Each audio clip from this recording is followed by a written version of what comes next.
ওলি আল্লাহ দুই রকম হয়, মনে রাখবেন। ওলি আল্লাহ কয় রকম? দুই রকম। একরকম ওলি আল্লাহ হলো যারা রসুল পাকের শরীয়ত প্রতিষ্ঠা করেছেন এবং শরীয়তের উপরে নিজেও ইস্তেকামাত ছিলেন, মানুষকেও শরীয়তের উপরে রেখেছেন, পাশাপাশি এলমে মারফত শিক্ষা দিয়েছেন।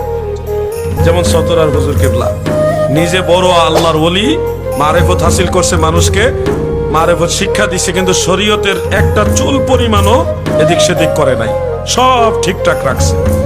এই ধরনের ওলি আল্লাহ হলো সবচেয়ে বেশি অগ্রগণ্য, প্রাধান্যর যোগ্য। তিতাস পারের নীল আকাশে উঠেছিল চাঁদ, তিতাস পারের নীল আকাশে উঠেছিল চাঁদ। আব্দুল হক সতরার পীর কুতুবুল ইরশাদ, তুমি পূর্ণিমার চাঁদ, তুমি পূর্ণিমার চাঁদ।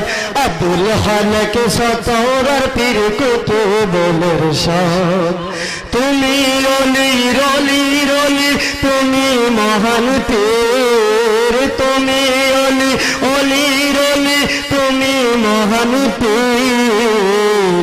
৪,৫০০০ কুতুবের সরদার।